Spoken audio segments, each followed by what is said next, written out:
All right, what's up YouTube? It's Dave here again. Be original, be Polaroid, or at least be original, because I know we're not all Polaroid, right? So be original in your photography, and I've got a really interesting show for you today. This has been a very interesting week. I always search the different marketplaces, and I'm always looking for deals on camera gear, as I'm sure we all are. And this week I found an amazing deal. Count them, 9 cameras all in one package. 9 really fun cameras. Some of them probably not cameras I would have bought on their own, but in the whole package, it was a wonderful deal. The gentleman gave me a wonderful deal on it, so I couldn't pass it up, and I thought I would get these cameras and just have some fun with them, and maybe we'll talk about them in a future video. So let's get talking. What were these 9 cameras that I got this deal on this week? Roll the intro!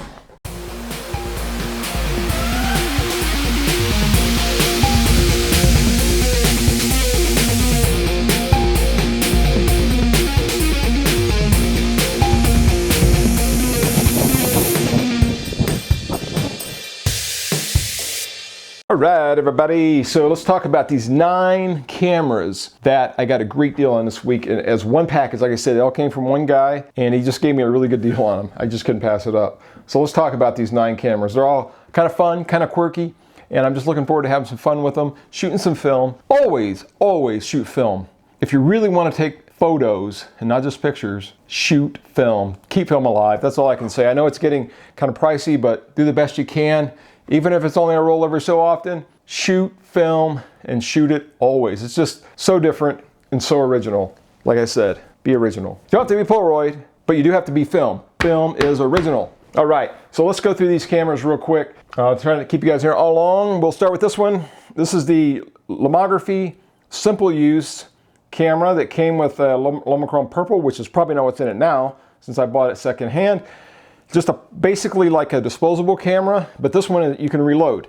Other than that, it's identical to a disposable camera, which you could probably also reload too, but with a little more work. They just made this one easier to reload. And it has 4 little gels that you can put over the flash and just get some fun colors in your photos for color photography, or maybe colored lighting for your black and white photography. Well, that's the first one, and look forward to shooting that one. And most of these are from Lomography and Polaroid. So I should say they're all from Lomography and Polaroid, I do believe. Let's keep going right down the list. The next one is the Lomography, I believe this is the Fisheye 2 camera. Right here, it's a 35mm camera that takes fisheye photos. Thus, this really cool looking viewfinder that when you look through it, it looks like, guess what, a fisheye. Yes, it does. It's got this cute little rubberized lens hood, waterproof, and it kind of looks like something that you would take on a submarine or under the ocean or something, with this little ring with the little bolts around it or whatever, and it's got an aluminum cover on it. Now, a lot of these cameras come in different kinds of skins, different color combinations, different graphics on them, but they're the same camera, and this one you might be able to get as well, a different look. I've been looking a lot at their website, trying to learn more about these cameras now, since I'm now the proud owner of a lot of them. Anyway, all fisheyes, 35mm in that guy. It does have a flash. It also, if you take off this, you got a hot shoe, so you could actually attach even an external flash if you really wanted to get serious about lighting your fisheye photos. But again, that's all you're going to get with this. A fixed lens, you know, it's limited focusing. Most of these are kind of zone focusing, like up to 1 meter, 1 to 2 meters, and 2 meters and beyond kind of thing. The way a lot of these work, usually it's somewhere around f8 at a 100th of a second, a lot of them are, and that's pretty fixed. So it's based on what ISO film you put in there and how much light you have is the only thing you can really control. I mean, at least once you load your film, you know the ISO. The only other thing you can control your exposure is your light. So you need to be a little careful about how you're shooting these, since you're pretty much locked into your lighting situation. They're probably going to be better outside or better using the flashes on them, or an external flash if you can do that. And a lot of Lomography cameras, which I really like about them, have PC syncs, so you can shoot, or hot shoes, so you can shoot external professional strobes if you want. I mean, you could shoot a $1,000 strobe on a $25 camera. And the next example is this little tiny guy here. Isn't it so cute? I'll let you see it in my hand. But this is the Lomography Baby Fisheye Bauhaus Edition. The Bauhaus Edition is just this color scheme the yellow and blue and red, but it is the baby fisheye. And on lomography terms, baby usually refers to film size of 110 film, which is smaller than 35 millimeter. It's about 16 millimeters on its width, where 35 millimeter film, I think, is somewhere around maybe 24 millimeters on the width. So this one, you're going to get small photos with it, thus the small camera. Now, this plastic yellow is really just to make it look nice while you're having it. But if you're going to when you put your film in it, they actually give you another piece that goes in place of the yellow that actually will hold that 110 film cartridge. So the 110 film cartridge is actually a little bigger, a little longer than the camera itself. Kind of interesting. Anyway, cute little guy, and I will definitely try to do that. Now, this is also fisheye as well, as the bulbous viewfinders on all of these. If they're bulbous, they're fisheye viewfinders or fish for fisheye lenses. And this one, believe it or not, for about I think a $35 camera, it has a PC sync on top. So lo and behold, even though it doesn't have a built-in flash, you can actually put an old PC flash on there, or a sync on there to any flash really, with the right connector cable. They're very easy to find, and I have plenty of those lying around, so I'll probably try this thing out eventually. I don't have the facilities to develop and or scan 110 film right now very well, but I'm looking into that, and if I can get something to develop, a spool to develop the film with, and a template to scan with, which Lomography does make a 110 scanning template. So that'll be easy to get one of those, and I can take some photos from this and share them later on. The next camera that we have is this really quirky little guy. I don't remember exactly what it's called. Hang on a second. I'll be right back. This one is the Action Sampler clear camera. So the body's clear, so you can see all the good gears and little goodies on the inside. This also takes 35 millimeter film, and it's all manual. This doesn't even take a battery. Actually, the cameras that have flashes take batteries, but they don't have a flash. They don't even use a battery. They're very, very manual. So what this little guy does is he has 4 lenses on him, and so when you press the shutter button, it will go through and fire each lens about an eighth of a second or so apart, or maybe a quarter of a second. I think it's like 0.2 something of a second apart. So you end up with 4 small images on one 35 millimeter frame. It'll be divided into 4 images. So they're really tiny. That'll be really tiny pictures, probably smaller. I'm sure smaller than the 110 would even be.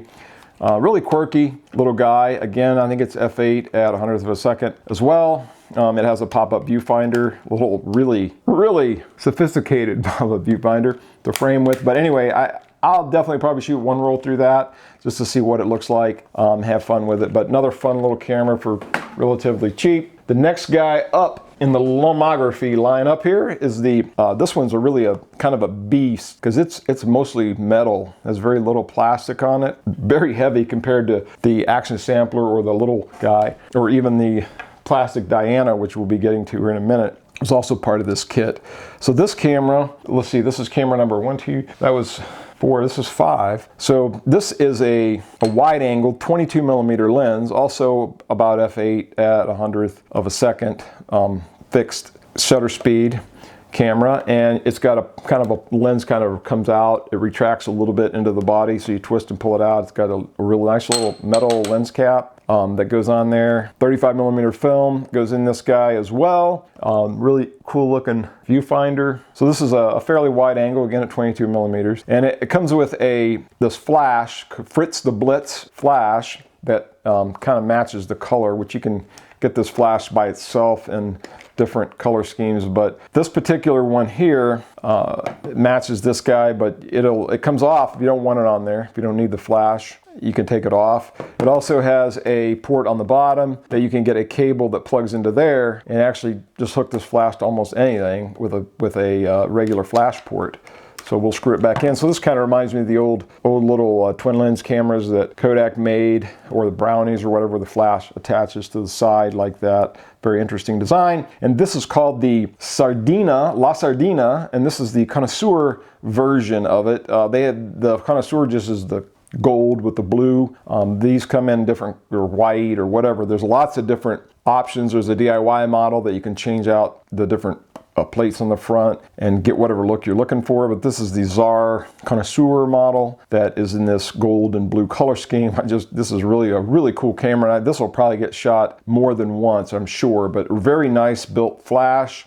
It runs on a CR123 battery, though. That's the only thing that's kind of quirky about it. It does have a different kind of battery where a lot of the other ones run on a AA battery. This is a CR123 lithium, so it'll probably last for a while. Has 3 different settings: 1/8, half, and full power on the back, kind of depending on the distance that you're at. Again, these things are manual. They're meant to have fun. Your pictures aren't going to be like super sharp, crisp, and perfect all the time, but they're going to be fun. Like they always say, if the first thing that somebody notices about your photo is the grain, or maybe that it's slightly out of focus, it's probably not a good photo, right? Even if they're a little out of focus or they got grain, if the photo itself tells a story and has great impact, I don't think anybody's going to care that it might be a little blurry, a little soft in the corners here or there, or have a little bit of grain, or even a lot of grain for that matter. Also got with this guy these 4 color filters that you can put over the front of it here, which will probably kill some of the flash as well, so I'm sure you would have to use, but they snap over the front of that to give you different colored lighting as well. If you want to just spice up those color photos, make them look blue, very yellow, blue, red, whatever, or if black and white film, it would add a little contrast and so forth, like putting a color filter on the camera. So that's that guy. Well, let's go to the other Lomography cameras.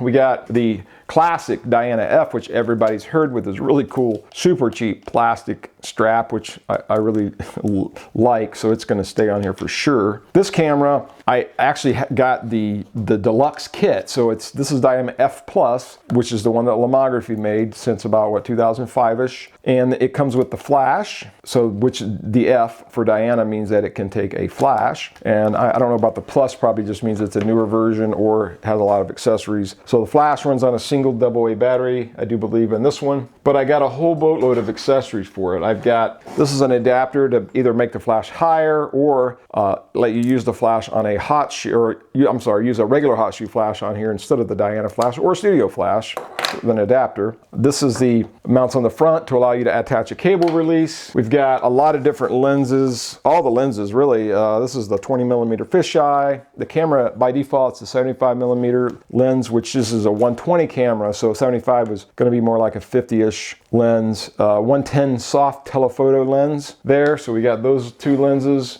And then we got a 38mm super wide lens there. And this one is a 55mm wide. This is the close-up lens. That's a close-up lens for the 55mm lens, which I think is this one. So this is the 55mm lens. Then there's a close-up lens that goes with that to get you macro shots. And then we have one of the things that Lomography has with a lot of their different cameras is the splitzer. So you can put this over your lens. You could take a photo that only covers half, then you could turn it, around, or you can even do the quarters or whatever you want. You can do quarters and take 4 photos on one frame, or you can do halves and take 2 photos on one frame, or whatever, probably 16s. I don't know, probably go too crazy with it, but they kind of move together and let you, figure that out. So that's all cool. There's also a lot of other accessories for this. I forgot. It's like every accessory, I think, for the Diana.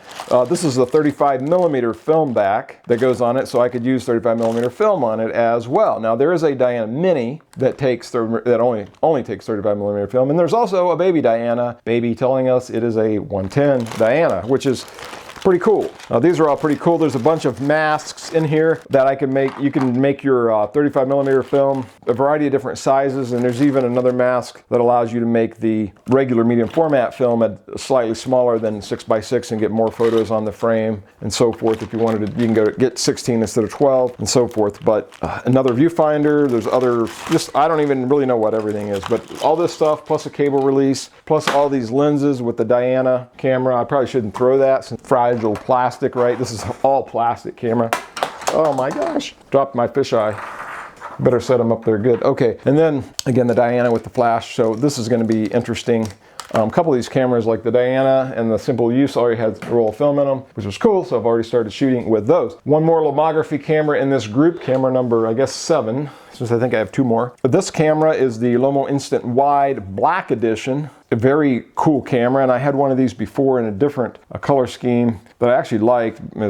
Did not like the fact that I sold it, but that one I didn't have any of the accessories with. This one come with all of the accessories. So I have the lens cap of this camera, actually takes a little CR2025 battery and acts as a remote or a timer. Very cool. And you can unscrew it there, and so that way you can do your group shots or that you can be in. Very, very cool. And this camera has a lot of different features. It's really a pretty advanced one. It even has the PC socket over here for external flash, studio flash. A lot of options on the back, autos, bulb, Moser, fixed exposures. You can turn flash on and off. You got multiple exposures. You got plus and minus. You can do a lot of things with this. I also have, like I said, a couple of accessories for this, which I don't have handy, but one of them was the same splitter for the front lens, very similar to the Diana one, like this. It goes on that camera and allows you to do different things. There was a close-up lens, I think a wider angle, and then a telephoto lens, a couple other different lenses, but all those accessories came with that, as well as another viewfinder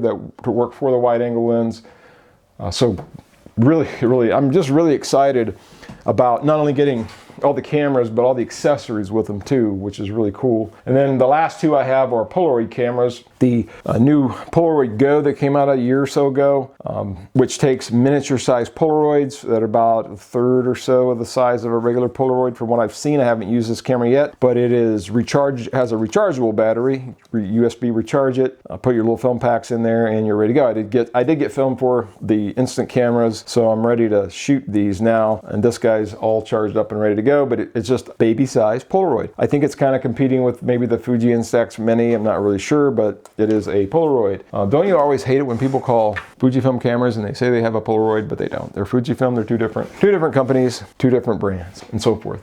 And the last one is another Polaroid, the classic one-step flash Polaroid camera. Has the built-in flash here, and another awesome little strap. And this one has, some options, basically all your Polaroid options. Just you can lighten, darken, and so forth. There's probably other accessories you can get for this too, but on this one, this is what I got, was the Polaroid camera there. So that I've got, takes the 600 Polaroid film, which I did order some of that. It is expensive. Shooting Polaroid is expensive. It's more expensive than the Fuji Instax, probably because they sell less of it. You get 8 exposures, is going to cost you about 19, 20 bucks. So it's like $2.35 an exposure for the full-size Polaroid. The Polaroid Go, you get double that. So that one, you're going to be about a buck and change, $1.20 or so per photo, even on it at its really small size. So not something you're going to probably do a lot of shooting with, but man, when you do, it's really, really going to be fun. Again, it's just a very different week for me. I'm very happy to find this deal, and so glad he was willing to make a deal and send it all to me for a wonderful price shipped. I look forward to these cameras, having fun with them. There's not expensive cameras. They're all relatively inexpensive, even buying them new. Today, I think all of them I believe you can still buy all of them new, at least one model or another, even though they might not have the same color again. Anyway, again, guys, shoot film. Get out there and create. Be original. Shoot film. This should say be original, shoot film. Maybe that's what I'll do, right? Maybe I'll make my own shirts as be original, shoot film. But anyway, thanks for watching. Have a great one, and until the next time, be original and shoot film. See ya.